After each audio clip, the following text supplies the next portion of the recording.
जातिया की व्रत कथा। जातिया की कथा इन हिंदी सालों पहले नर्मदा नदी के ठीक पास कंचनबटी नाम का एक नगर बसा हुआ था। वहाँ राजा मलयकेतु का शासन था।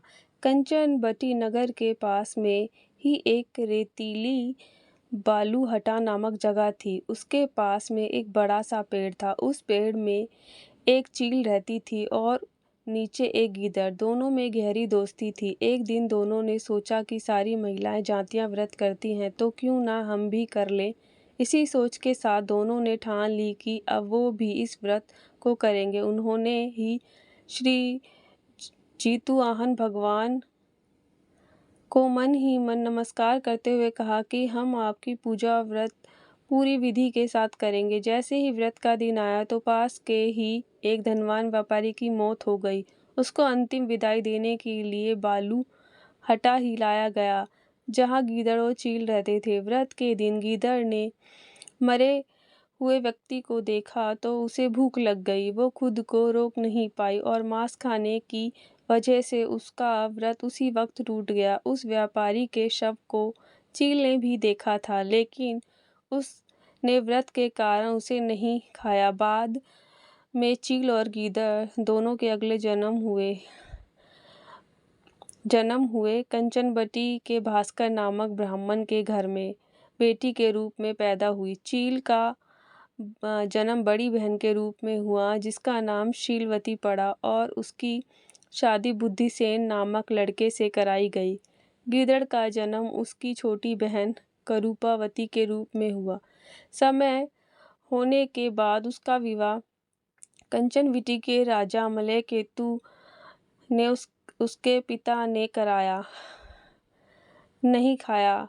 भले ही करूपावती विवाह के बाद कंचनबटी की रानी बन गई हो, लेकिन उसे बेटे का सुख नहीं मिला। उसके घर जितने भी बच्चे जन्म लेते थे वो उसी दिन मर जाते। ऐसा होते होते करूपावती काफ़ी परेशान हो गई। उधर उसकी बड़ी बहन शीलवती को 7 बेटे हुए थे। जब उसके सारे बेटे बड़े हो गए तो उन्होंने महल में कार्य करना शुरू कर दिया। अपनी दीदी के बेटों को देखकर धीरे धीरे करूपावती रानी के मन में जलन का भाव पैदा होने लगा। उसने इसी जलन की वजह से अपने पति को कहकर अपनी दीदी के सारे बेटों के सर कटवाकर एक बर्तन में रख दिए। उन सभी 7 बर्तनों को करूपावती ने लाल रंग के कपड़े से ढक दिया और अपनी दीदी शीलवती के पास भिजवा दिया। भगवान जीतुवाहन भी ये सब देख रहे थे। उन्होंने रास्ते में ही सभी 7 भाइयों के सिर को धड़ से जोड़ा और अमृत पिलाकर जिंदा कर दिया। फिर सभी भाई अपने घर चले गए और उन बर्तनों में भगवान की कृपा से फल भर गए। उधर करूपावती अपनी दीदी के घर से शोक समाचार मिलने की इंतज़ार में बैठी हुई थी। जब कोई संदेश नहीं आया तो वो खुद ही शीलवती के घर चली गई। वहाँ जैसे ही उसने अपनी दीदी के सारे बेटों को जिंदा देखा तो वो हैरान हो गई। कुछ देर बाद उसने दीदी शीलवती को अपनी हरकत के बारे में बताया। उसने कहा कि किस तरह से उसने बर्तनों में उनके बेटों के सर काट कर डाल दिए थे और ज़ोर ज़ोर से रोने लगी। तभी शीलवती को अपने पिछले जन्म के बारे में याद आया। वो अपनी छोटी बहन को उसी पेड़ के पास लेकर गई जहाँ वो दोनों पहले रहा करते थे। उसने करूपावती को पिछले जन्म में रखे जातीय व्रत की पूरी कहानी सुनाई। यह सब जानते ही करूपावती ने उसी वक्त अपना दम तोड़ दिया।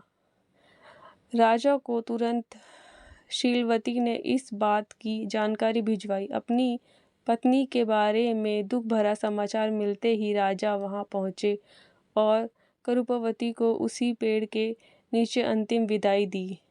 कहानी से सीख। बुरे कर्म कभी भी पीछा नहीं छोड़ते। गलत कर्मों